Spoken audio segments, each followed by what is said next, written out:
Hello दोस्तों, स्वागत है आपका हन ग्लोबल स्टडीज के इस मंच पर। उम्मीद है कि आप सभी लोग स्वस्थ होंगे, अच्छे होंगे और अच्छी रूपरेखा में अपनी तैयारी कर रहे होंगे। हमने जो इससे पहले लेक्चर बनाया था आपका अपलोड भी कर दिया था, कुछ बच्चों ने देखा, कुछ ने नहीं देखा।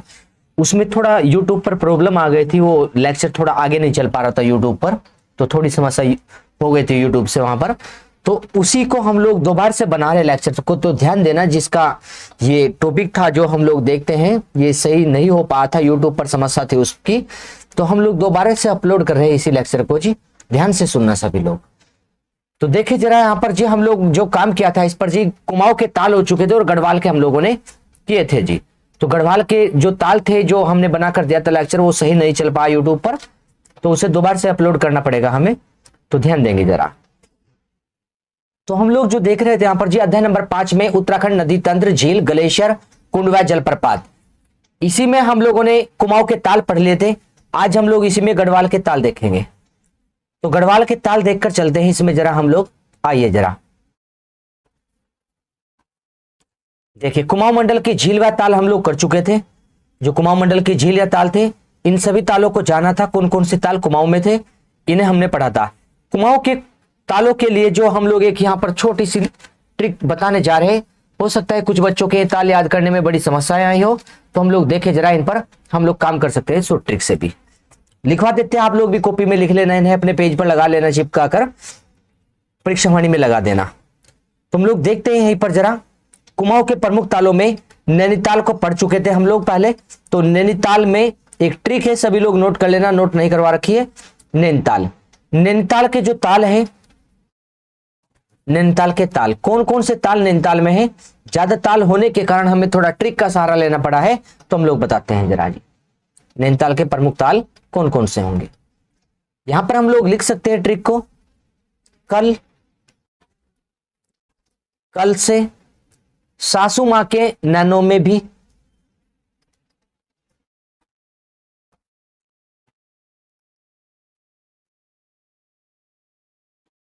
सासू मां के नैनों में भी खुशी है।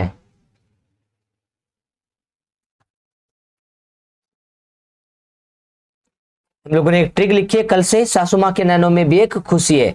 तो कल से हम लोग लिख सकते हैं, ताल का नाम है कमल ताल। तो ये ट्रिक किस जिले के लिए है? नैनीताल के लिए। कमल ताल, कमल ताल कहां है? तो नैनीताल में हम लोग ध्यान देकर चलेंगे।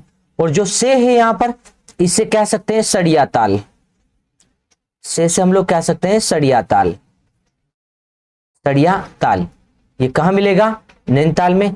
और जो सा है, सा से कह सकते हैं हम लोग यहां पर जी सात ताल, सात ताल नैनीताल में है।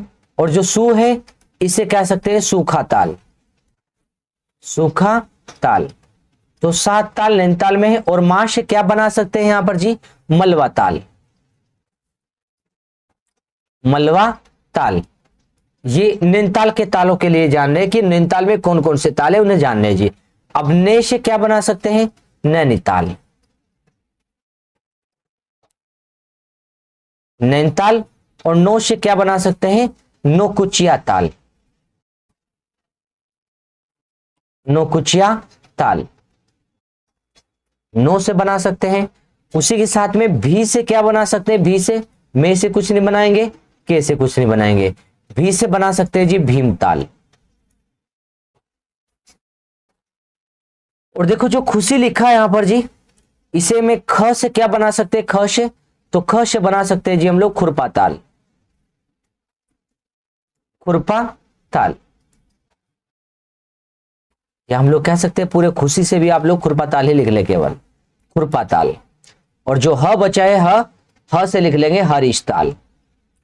तो नैनीताल में ताल ज्यादा थे, इस कारण से हमें ट्रिक का सहारा लेना पड़ा नैनीताल के तालों की। तो नैनीताल में आने वाले तालों के लिए हमने एक ट्रिक बनाई है, कल से सासू मां के नैनों में भी खुशी है। 2-4 बार आप लोग ट्रिक को पढ़ोगे और 2-4 बार इन नामों को पढ़ोगे, तो तैयार अपने आप ही हो जाएंगी चीजें। हम लोग ध्यान लगाकर चलेंगे इन बातों पर कि नैनीताल में कौन कौन सी ट्रिक चलाई और कौन सा ताल लगाया जी यहाँ पर जी नैनीताल में।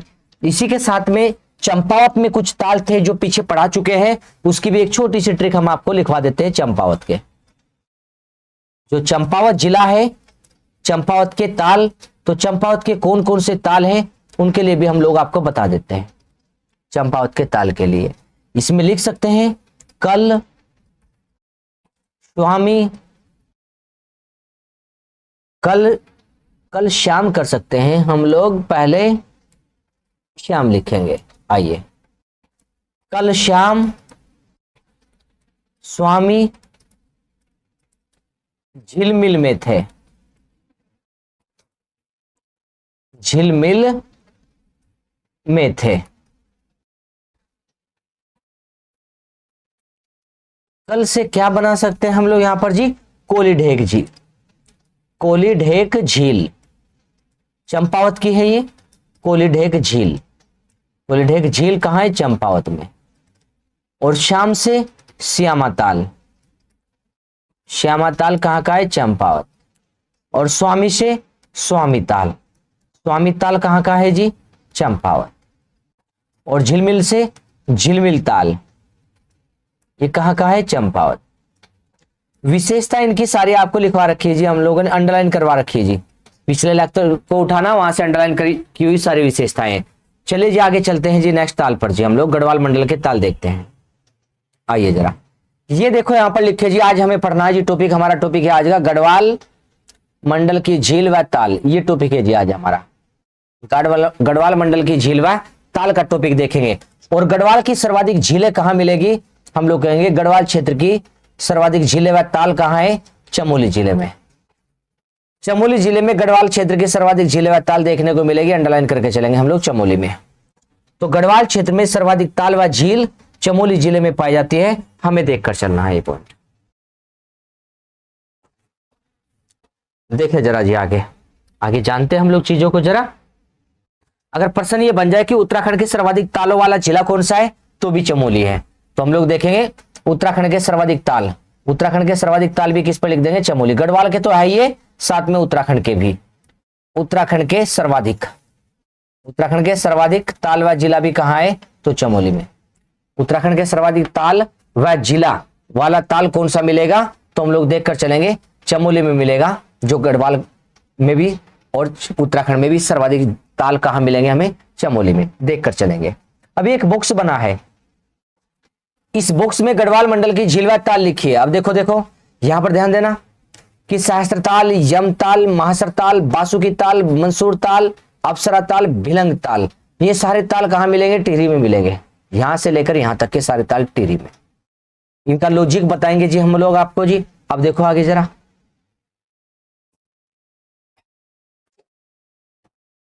दुग्ध ताल और ताराकुंड दोनों पौड़ी में है। यहां रूपकुंड, होमकुंड, लोकपाल, सारे देखो नीचे तक, सारे आप लोग चेक करो। बेनीताल, विष्णुताल, यहां तक चेक करो, सारे चमोली में, सब चमोली चमोली चमोली, सब देखकर चलना जरा। और देखो इधर भी, ये लिंगा ताल, आंसरी ताल, सूखा ताल, झल ताल, और देखो काकभूषणी ताल, गोहना ताल, गुड़ियार ताल, आदि मार्तका, नरसिंह, मणिभद्र, सिद्ध ताल। अब ध्यान देना जरा पॉइंट पर, सारे कहां तक है जी, नचिकेता ताल, सॉरी सिद्ध ताल, ये सारे कहां, चमोली में। इतने ताल चमोली के हैं जी। तो सर्वाधिक तालों वाला जिला कौन है उत्तराखंड में, चमोली है। गढ़वाल क्षेत्र के भी सर्वाधिक ताल चमोली में और उत्तराखंड के भी सर्वाधिक चमोली में मिलेंगे। अब याद कैसे करेंगे, याद करने का भी लॉजिक बता देंगे जी आपको। नीचे देखो इतने सारे कहां है ये, नचिकेता, डोडी, कान्हा, भांजखंडी, बया, और देखो भ्राणसर, रोहिसाड़ा, खेड़ा, लामा, देवशाड़ी, सारे कहां, उत्तरकाशी में। अब देखो एक एक जिले में कितने ताल है, याद रखना बड़ा मुश्किल काम है, लेकिन इस समस्या का हल करके आपको जरूर देंगे हम लोग जी। लेकिन पहले आप लोग यहाँ पर जो चीजें किताब में है उन्हें अंडरलाइन कर दे जरा एक बार। ये देखो जरा, यहां पर आओ किताब में, इस बॉक्स के तुरंत बाद आओ, पहले उसके बाद में आपको सारी चीजें बता देंगे। आइए जरा, ये जी सहस्त्र ताल, इसके विषय में विशेषता जानेंगे। सहस्त्र ताल को याद रखना टिहरी गढ़वाल में है और थाती क्षेत्र के पास है, और गढ़वाल क्षेत्र का सबसे बड़ा व गहरा ताल है, अंडरलाइन करेंगे। गढ़वाल का सबसे बड़ा व गहरा ताल सहस्त्र ताल है, जबकि कुमाऊं का सबसे बड़ा ताल कौन था, भीमताल, और कुमाऊं का सबसे गहरा ताल कौन था, वो था नौकुचिया ताल। ये बात पीछे आप लोगों ने पढ़ी है। जो हम लोगों ने जाना है पीछे, उसे पढ़कर चले हम लोग जी पीछे कि कुमाऊं का सबसे बड़ा कौन था और सबसे गहरा कौन था। बड़ा था भीमताल कुमाऊं में, और गहरा कौन था जी, नौकुचिया, जबकि गढ़वाल में सबसे बड़ा और सबसे गहरा शास्त्रताल है टिहरी में। इसी ताल के पास में द्रुपदा की कटारें अंडरलाइन करेंगे। द्रुपदा की कटार किस ताल के पास मिलते हैं, तो शास्त्रताल के पास मिलती है द्रुपदा की कटार, याद रखकर चलेंगे हम लोग जरा, जो टिहरी गढ़वाल में मिलता है यहां पर जी। आगे देखें जरा, यमताल, यमताल भी कहां है, टिहरी में। महासर ताल भी कहां है, टिहरी में। यमताल और महासर ताल टिहरी में है, और दोनों किसके पास है, शास्त्रताल के समीप। यमताल भी और महासर ताल भी किसके निकट है, शास्त्रताल के पास है। यमताल सदैव बर्फ से ढका रहता है, सदैव बर्फ से ढका रहता है। कौन सा ताल है जी, यमताल, सदैव बर्फ से ढका रहता है। अंडरलाइन करेंगे जो बातें आपको बता रहे कि यमताल की क्या विशेषता पड़े, सदैव बर्फ से ढका रहने वाला ताल कौन सा है जी, वो यमताल है। हम लोग देखकर चलेंगे यमताल को जरा। हो गया जी पॉइंट, ये ध्यान रखकर चलना जरा। सदैव बर्फ से ढका रहता है जी यमताल जी, अंडरलाइन करेंगे। और शास्त्रताल के पास है, महासर ताल भी शास्त्रताल के पास है। दो कटोरे नुमा तालों से निर्मित, अंडरलाइन करेंगे। कौन सा ताल जी, महासर ताल। और बाल गंगा नदी घाटी में, ये भी अंडरलाइन करेंगे। महासर ताल बाल गंगा घाटी में है और दो कटोरे नुमा तालों से निर्मित है, और इसे भाई बहनों के ताल के नाम से भी जानते हैं, अंडरलाइन करेंगे। महासर ताल दो कटोरे नुमा तालों से और भाई बहनों के ताल के नाम से भी जाना जाता है, और बाल गंगा घाटी में है। हम लोग देखकर चलेंगे। बाल गंगा नदी कहां से निकलती है, तो महासर ताल से लिखना चाहे तो लिख सकते हैं बाल गंगा नदी। बाल गंगा, बाल गंगा नदी निकलती है,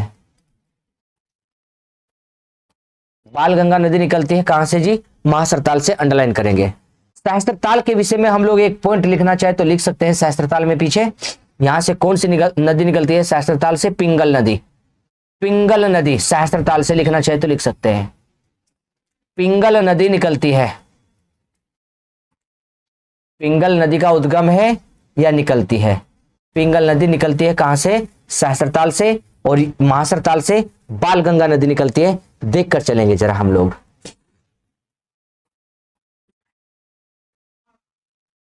देखिए आगे हम लोग जानेंगे, यहां पर यमताल के बाद एक बासुकी, बासुकी ताल भी टिहरी में, जो बासुकी ताल है ये भी कहां है, टिहरी में। बासुकी ताल लाल पानी वाला अनूठा ताल है, अंडरलाइन करेंगे। लाल पानी वाला अनूठा ताल है और नीले रंग के कमल के लिए प्रसिद्ध है।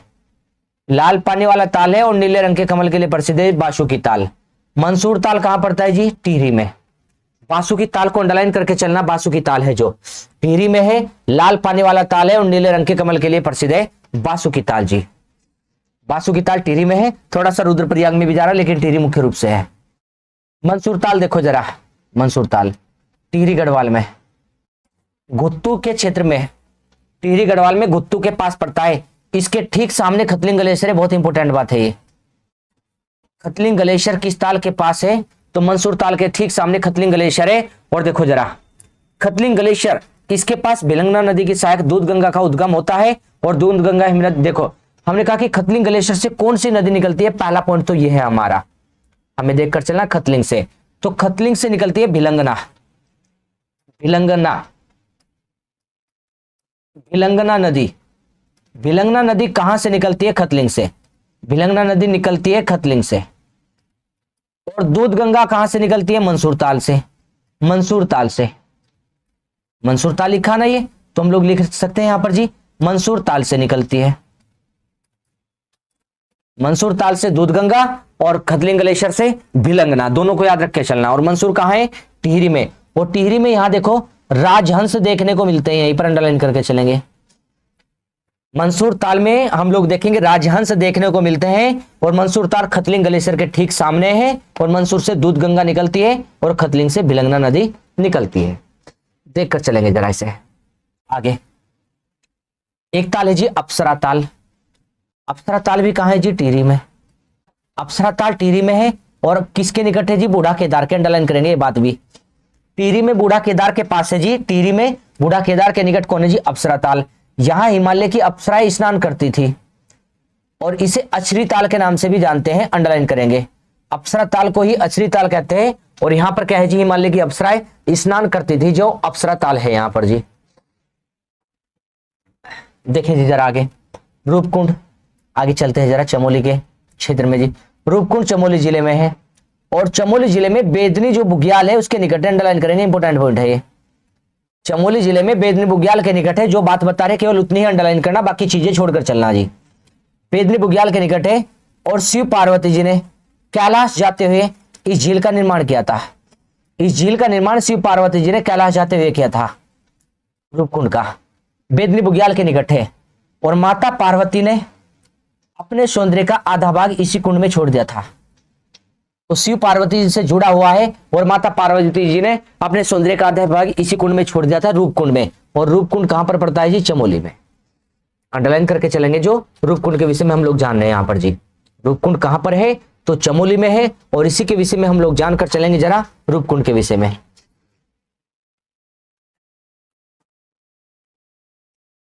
रूपकुंड से लिखना चाहेंगे तो यहां पर एक नदी निकल कर चलती है, रूपगंगा नदी। रूपकुंड से कौन सी नदी निकलती है, तो आप लोग नोट कर लेना, रूपकुंड में रूपगंगा नदी का उद्गम होता है रूपकुंड से जी। हम लोग लिख रहे हैं यहीं पर, जरा ध्यान देंगे। रूपगंगा नदी, रूपगंगा नदी निकलती है, रूपकुंड से रूपगंगा नदी निकलती है, देखकर चलेंगे हम जरा। और देखो, यहां से रूपकुंड से मतलब राजा यशधवल और रानी बल्पा के 600 वर्ष पुराने और उनके सैनिकों के कंकाल आज भी प्राप्त होते हैं। तो मतलब राजा यशधवल और रानी बल्पा के कंकाल और उनके सैनिकों के कंकाल कहां से मिले, राजा यशधवल और रानी बल्पा और उनके सैनिकों के कंकाल रूपकुंड से मिले। इस कारण से इस झील को कंकाली ताल या रहस्यमय ताल के नाम से भी जानकर चलते हैं, जो रूपकुंड है। रहस्यमय ताल कहे या कंकाली ताल कहे, या एक नाम और भी लिख सकते हैं हम लोग इस झील का, मिस्ट्री ताल। इंपोर्टेंट है यह नाम, मिस्ट्री, म बनाई छोटी की मात्रा, अधसा ट नीचे को री, मिस्ट्री ताल। मिस्ट्री ताल भी कहते हैं जी। हमने कहा कंकाली ताल, रहस्यमय ताल या मिस्ट्री ताल किसके नाम है, रूपकुंड के नाम है। और रूपकुंड कहां पर है जी, चमोली में। यही से रूपगंगा नदी निकलती है जी। ये पढ़ा हमने रूपकुंड के विषय में। आइए जरा आगे, एक नाम है जी होमकुंड। होमकुंड, होमकुंड भी कहां है जी, रूपकुंड के पास है, चमोली जिले में। तो होमकुंड कौन से जिले में, जिसे नहीं मालूम होगा लिख लेना, चमोली। चमोली लिख लेना, जिसे मालूम नहीं होगा। होमकुंड चमोली में है, हम लोग देख कर चलेंगे इसे। ऐसा माना जाता है कि नंदा का डोला इस झील के किनारे स्थित चबूतरे पर रखा गया था। तो नंदा का डोला हम लोग देखकर चलेंगे, इस झील के किनारे चबूतरे पर मिला था नंदा का डोला। मतलब ध्यान देना कि जब नंदा राज यात्रा होती है, तो नंदा देवी की जो डोली लेकर चलता है जी आगे, एक मेढ़ा या खाटू, भेड़ के जैसा मेढ़ा या खाटू नंदा देवी की डोली लेकर चलता है। तो वो डोली यहां पर रखी जाती है होमकुंड में, तो इसलिए लिखा नंदा का डोला इस झील के किनारे चबूतरे पर रखा जाता है। इसी स्थान से प्रत्येक 12 वर्ष पश्चात आयोजित होने वाली नंदा राज यात्रा 12 वर्ष में होती है जी। और नंदा राज यात्रा में 4 सिंगों वाला मेढ़ा या खाटू, मेढ़ा खाटू कैसा होता है जी, भेड़ के जैसा होता है, भेड़ के जैसा। मेढ़ा या खाटू अकेला जाता है यहां से, मतलब यात्री साथ में नहीं जाते हैं। होमकुंड से नंदा की जो डोली लेकर जाता है, अकेला कौन लेकर जाता है, मेढ़ा या खाटू लेकर जाता है। प्रत्येक 12 वर्ष में हम लोग देखते हैं नंदा राज यात्रा होती है उत्तराखंड में। और होमकुंड में नंदा देवी का जो डोली है यहाँ रखी जाती है होमकुंड में जी। और यहीं से मेढ़ा या खाटू फिर अकेला जाता है जी। तो अंडरलाइन करके चलेंगे होमकुंड को। आगे देखो जरा, हमने होमकुंड के विषय में कुछ मुख्य बात जानी है यहाँ पर जी। होमकुंड के विषय में यहां से हम लोग होमकुंड को लिखना चाहे तो ये भी लिख सकते हैं कि नंदा राज यात्रा का अंतिम पड़ाव है। यहां लिखना चाहे तो लिख सकते हैं नंदा राज यात्रा का, नंदा राज यात्रा, नंदा राज यात्रा का अंतिम पड़ाव, नंदा राज यात्रा का अंतिम पड़ाव कहां है, होमकुंड में। नंदा राज यात्रा का अंतिम पड़ाव हमें देखने को मिलता है। उसी के साथ में हम लोग देखते हैं लोकपाल या हेमकुंड को। लोकपाल या हेमकुंड को देखते हैं, कहां है लोकपाल या हेमकुंड, तो हम लोग कहेंगे चमोली में। चमोली में है। और यहाँ पर क्या है, सिखों के 10वें गुरु गुरु गोविंद सिंह ने तपस्या की थी। इस झील के किनारे सिखों के 10वें गुरु गुरु गोविंद सिंह ने तपस्या की थी, जो लोकपाल या हेमकुंड के नाम से हम लोग जानते हैं। होमकुंड अलग है और हेमकुंड अलग है। हेमकुंड का नाम क्या रखा है जी, लोकपाल, तो ध्यान देंगे। और सिखों के 10वें गुरु गुरु गोविंद सिंह ने कहां तपस्या की थी, हेमकुंड में। और हेमकुंड में क्या है, सिखों का एक गुरुद्वारा बना हुआ है हेमकुंड साहिब, अंडरलाइन करके चलेंगे। आता है कि हेमकुंड साहिब का संबंध किससे, गुरुद्वारे से, सिखों के। और लक्ष्मण जी ने यहाँ पर तपस्या की थी, इसलिए मंदिर है। यहाँ पर अलकनंदा की सहायक नदी लक्ष्मण गंगा नदी निकलती है, अंडरलाइन करके चलेंगे। लक्ष्मण गंगा नदी का उद्गम कहां से होता है, तो हमें देखकर चलना है, हेमकुंड से या लोकपाल से लक्ष्मण गंगा नदी का उद्गम होता है। और 7 पर्वतों से घिरी हुई है ये लोकपाल या हेमकुंड। कितने पर्वतों से घिरी है, तो लिखकर चले, अंडरलाइन करके चलेंगे, 7 पर्वतों से घिरी हुई है लोकपाल या हेमकुंड झील जी, अंडरलाइन करके चलेंगे। यहां पर जी लक्ष्मण जी का मंदिर है, सिखों के 10वें गुरु ने यहां पर तपस्या की थी। देखो जरा आगे लिखा जी, संतोपत। संतोपत ताल, संतोपत ताल कहां है, ये भी चमोली में है, बद्रीनाथ के निकट है, अंडरलाइन करेंगे। बद्रीनाथ के निकट कहां है जी, चमोली में। चमोली में पड़ेगा कौन जी, संतोपत ताल। और इस ताल के 3 कोण है, अंडरलाइन करेंगे, इंपोर्टेंट है। तो 3 कोणों वाला ताल है जी कौन जी, संतोपत ताल, अंडरलाइन करेंगे। और ऐसा माना जाता है कि तीनों कोणों में, एक में ब्रह्मा, एक में विष्णु, एक में महेश जी ने तपस्या की थी। तो ब्रह्मा, विष्णु और महेश जी ने तपस्या की थी तीनों कोणों पर अलग अलग। तो हम लोग देखते हो कहां पर है जी, संतोपत ताल में है, जो हम लोग देखकर चलते हैं। और इस झील के पास क्या मिलेगा, सूर्य कुंड मिलेगा और चंद्रकुंड। तो सूर्य कुंड और चंद्रकुंड किस ताल के पास है, संतोपत ताल के पास है। अगर पर्सन ये पूछे कि सूर्य कुंड और चंद्रकुंड कौन से जिले में है, तो हम लोग कहेंगे चमोली जिले में है, क्योंकि संतोपत ताल भी चमोली में है। अब देखो संतोपत ताल से एक नदी निकलती है, उसका नाम अलकनंदा नदी। अलकनंदा नदी निकलती है इसी ताल से। कौन से ताल या झील से कौन सी नदी निकल रही है, आप लोग ध्यान रख के चलना। हमने पढ़ा है कि लक्ष्मण गंगा कहां से निकली है, तो पीछे पढ़कर चले हम लोग वहां पर जी, वो हेमकुंड से जी। और अलकनंदा कहां से निकल रही है, संतोपत से। सूर्य कुंड चंद्रकुंड भी संतोपत में, मतलब चमोली में। इस ताल के उत्तरी भाग में भगीरथ खड़क हिमानी भी है, अंडरलाइन करेंगे। भगीरथ खड़क हिमानी कौन से जिले में है, तो चमोली में। और किस ताल के पास है, संतोपत के है भगीरथ खड़क हिमानी। तो संतोपत ताल के विषय में हम लोगों ने कुछ पॉइंट जाने हैं। अब संतोपत ताल के लिए अगर आप लोग लिखना चाहे तो यहां पर लिख सकते हैं हम लोग यहां पर जी, कि संतोपत ताल का एक नाम और भी है, उसका नाम मिलेगा क्षीर सागर। हम लोगों ने कहा इस ताल को, मतलब इस ताल को क्षीर सागर भी कहते हैं, क्षीर सागर। इस ताल को क्षीर सागर भी कहते हैं, लिखकर चलना। क्षीर सागर किसका नाम है, संतोपत ताल का नाम है क्षीर सागर, जो हम लोग पढ़कर चलते हैं यहां पर जी। आइए जरा सुरवदी ताल आगे। सुरवदी ताल कहां है जी, इसी का दूसरा नाम गांधी सरोवर है, पहले तो ये देखे। सुरवदी कहे या गांधी सरोवर, और इसी का नाम चोराबाड़ी भी है, ये भी अंडरलाइन करें। सुरवदी, गांधी सरोवर और चोराबाड़ी, ये तीनों ही नाम एक है। और कहां पर है ये, रुद्रप्रयाग जिले में, अंडरलाइन करेंगे। रुद्रप्रयाग में, केदारनाथ के पास है। सुरवदी, गांधी सरोवर और चोराबाड़ी कहां है जी, रुद्रप्रयाग में, केदारनाथ के पास है। और इस ताल में 1948 में महात्मा गांधी जी की अस्थियां बहाई गई थी। महात्मा गांधी जी की अस्थियां कौन से ताल में बहाई गई थी, तो हम लोग कहेंगे सुरवदी, गांधी सरोवर या चोराबाड़ी ताल में बहाई गई थी। लिखा भी है, इसे गांधी सरोवर भी कहते हैं, इसे गांधी सरोवर भी कहते हैं। 1948 में महात्मा गांधी जी की अस्थियां यहीं पर बहाई गई थी, जो लिखी हुई है यहां पर जी, जो हम लोग देखकर चल रहे जी। आइए जरा आगे, अगर देखकर चले चोराबाड़ी ताल, यहां से कौन सी नदी निकलती है, हम लोग कहेंगे मंदाकिनी।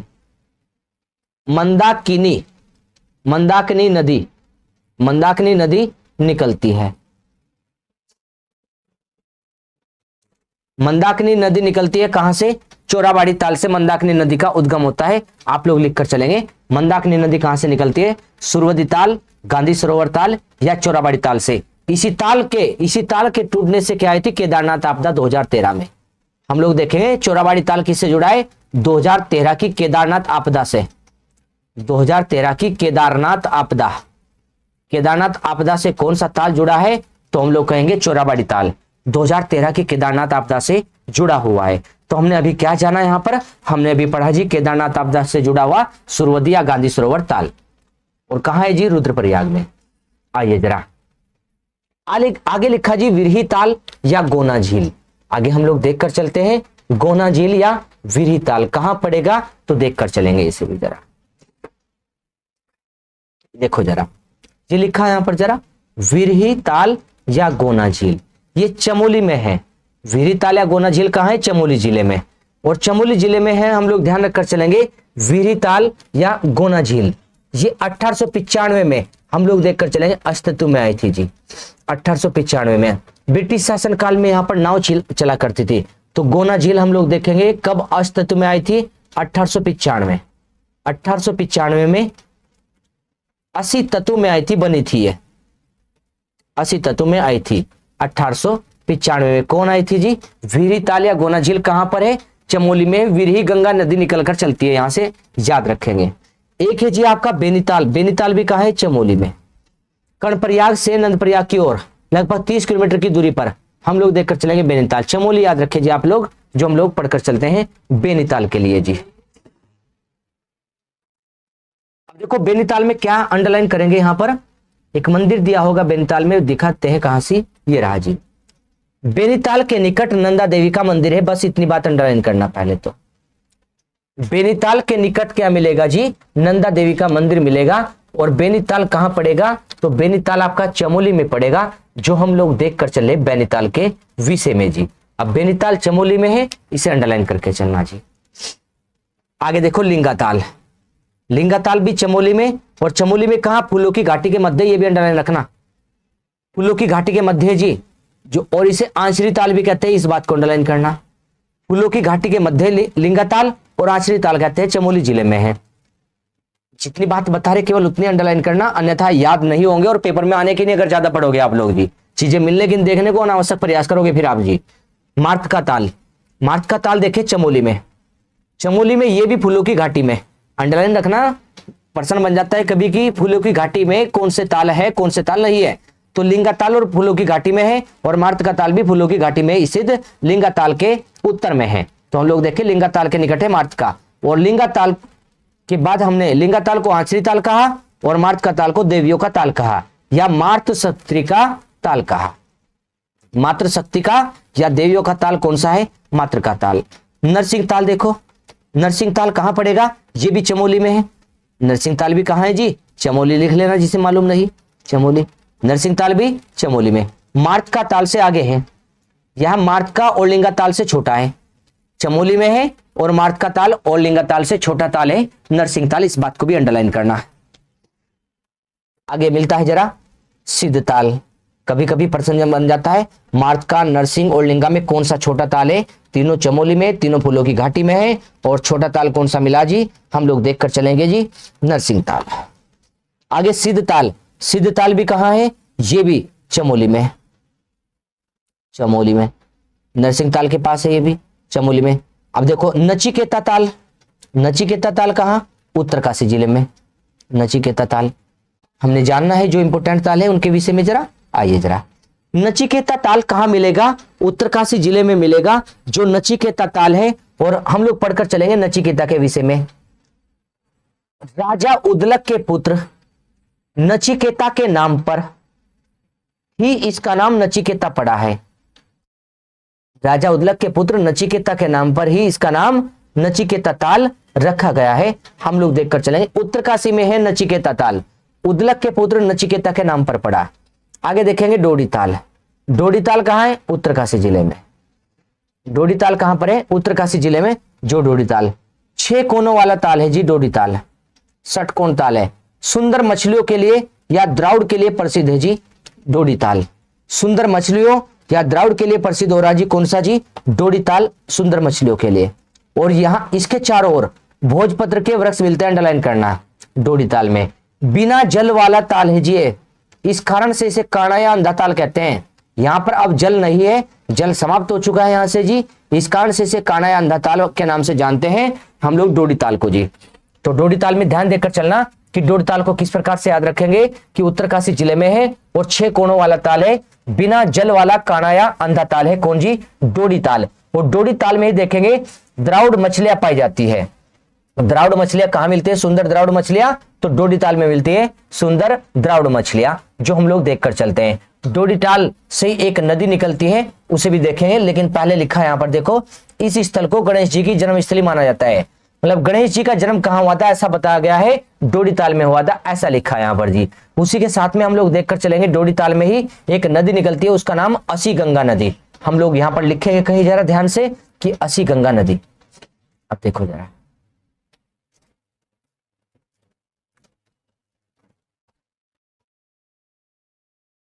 तो हम लोग देखकर चल रहे हैं यहाँ पर जरा कि असी गंगा नदी कहां से निकलती है। तो डोडीताल से लिखना चाहे तो यहां पर नोट कर सकते हैं, असी गंगा, असी गंगा नदी, असी गंगा नदी का उद्गम होता है। उद्गम होता है या निकलती है? उद्गम होता है। असी गंगा नदी का उद्गम कहां से होता है? तो डोडीताल से होता है असी गंगा नदी का उद्गम जी। आगे चले जरा, एक है जी केदारताल। केदारताल कहां है ये? उत्तरकाशी में, थलैया सागर पर्वत श्रृंखला में यह ताल स्थित है। अंडरलाइन करके चलेंगे केदारताल को। केदारताल थलैया सागर पर्वत श्रृंखला में स्थित है। थलैया सागर, जोगिन और भृगुपंत आदि पर्वत यहां देखने को मिलते हैं। थलैया सागर, जोगिन और भृगुपंत यहां देखने को मिलते हैं, हम लोग जानेंगे। सरताल, सरताल केदारताल के विषय में जाना हम लोगों ने। और केदारताल में लिखना चाहे तो यहां पर लिख सकते हैं केदार गंगा नदी निकलती है यहां से जी। केदार गंगा, केदार गंगा नदी निकलती है। केदार गंगा नदी निकलती है कहां से जी? केदारताल से। और देखो इसी के साथ में आगे देखो जरा, केदारताल में हमने जाना यहां पर जी सरताल। सरताल को देखो उत्तरकाशी में है। सरताल कहां मिलेगा जी? उत्तरकाशी में सरताल मिलेगा। सरताल उत्तरकाशी में, अंडरलाइन करके चलना जी। आगे देखो रोहिसाड़ा ताल। रोहिसाड़ा ताल भी कहां है? उत्तरकाशी में है। सुंदर बुग्यालों के मध्य स्थित है, अंडरलाइन करेंगे रोहिसाड़ा को। सुंदर बुग्यालों के मध्य स्थित है रोहिसाड़ा ताल, अंडरलाइन करके चलेंगे रोहिसाड़ा ताल। सुंदर बुग्याल जैसे स्वर्गा रोहिणी, एक यहां पर बात जो लिखी ना यहां से उसे भी अंडरलाइन करवा देते हैं। स्वर्गा रोहिणी की ओर, स्वर्गा रोहिणी पर्वत की ओर सुंदर बुग्यालों में, इस बात को पूरे को अंडरलाइन करना, स्वर्गा रोहिणी की ओर। कौन सा बुग्याल पड़ेगा स्वर्गा रोहिणी के निकट? तो रोहिसाड़ा। आगे चलो भ्राड़सर पर। भ्राड़सर ताल उत्तरकाशी जिले में है, इतनी बात को अंडरलाइन करें। और इसका जल कैसा है? गहरा नीला है, इतनी बात को अंडरलाइन करें। तो भ्राड़सर के विषय में हमने जो पॉइंट लिखा है केवल उतनी ही बात ध्यान रख के चलनी है हमें जी। भ्राड़सर ताल। पांचखंडिया बयाताल है जी एक क्या मिला जी हमें? पांचखंडिया बयाताल। ये कहां है? उत्तरकाशी जिले में। और इसका जल उबलता हुआ है, तो उबलते हुए जल का ताल कौन से है? पांचखंडी बयाताल। उबलते जल का ताल है जी पांचखंडी बयाताल, हमें ध्यान देकर चलना। उत्तरकाशी का ताल जो पढ़ रहे हैं हम, पांचखंडी भी उत्तरकाशी, भ्राड़सर भी उत्तरकाशी। एक ही खीड़ा ताल, खीड़ा ताल उत्तरकाशी में है और अत्यंत स्वच्छ जल के लिए प्रसिद्ध, अंडरलाइन करेंगे। अत्यंत स्वच्छ जल के लिए कौन सा है? खीड़ा ताल है उत्तरकाशी में, जो अत्यंत स्वच्छ जल के लिए जाना जाता है जी। इस बात को अंडरलाइन करके चलेंगे यहां पर जी। आइए जरा आगे, देवरिया ताल। देवरिया ताल हम लोग देखें रुद्रप्रयाग के ऊखीमठ के सारी गांव, अंडरलाइन करेंगे। ऊखीमठ के पास है, रुद्रप्रयाग जिले में है देवरिया ताल। और यहां से देखो हम लोग देखें चौखंबा हिम शिखर का प्रतिबिंब मन मोह लेता है। मतलब चौखंबा पर्वत के दर्शन होते हैं कहां से जी? देवरिया ताल से जी। रुद्रप्रयाग में ऊखीमठ के पास है देवरिया ताल। और देवरिया ताल तुंगनाथ मंदिर के समीप स्थित है, अंडरलाइन करेंगे। तुंगनाथ मंदिर उत्तराखंड का ऊंचाई पर, सबसे अधिक ऊंचाई पर स्थित मंदिर है तुंगनाथ मंदिर उत्तराखंड में। तो तुंगनाथ मंदिर अंडरलाइन करके चलेंगे हम लोग जी यहां पर जी देवरिया ताल के पास। फिर बधानी ताल, ये भी रुद्रप्रयाग जिले में। और भेंकल ताल, ये भी रुद्रप्रयाग जिले में, देखकर चलेंगे। तो देखो बधानी कहां है? रुद्रप्रयाग जिले में, अंडरलाइन करके चलेंगे बधानी ताल को जी।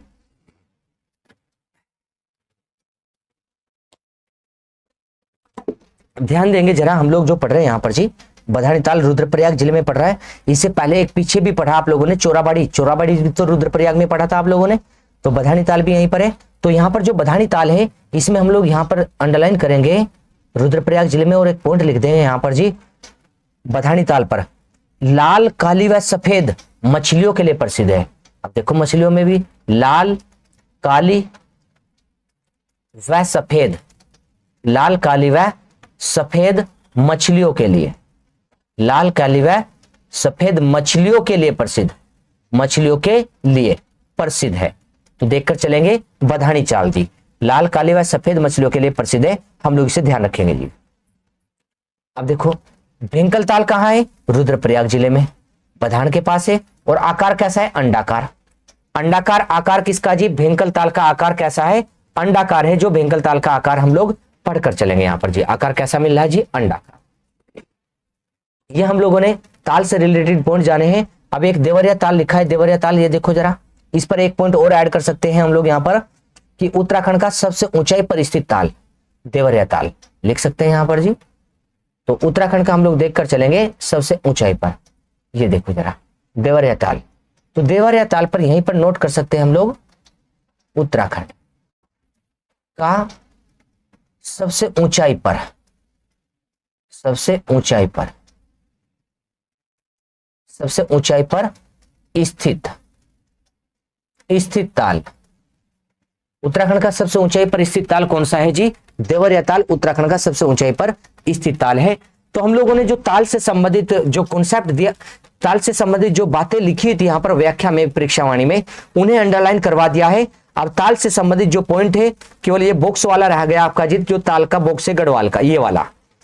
और जो ताल है आपके देहरादून के ताल, हरिद्वार के ताल जो भी है, वे सारे इसमें आ जाएंगे। बाकी हम लोग इसमें एडवांस यहाँ पर जो भी चीजें हमें कराने की होगी, कैसे याद करेंगे कैसे नहीं, उसके लिए हम लोग आपको बता देंगे यहाँ पर जी चीजों को जी।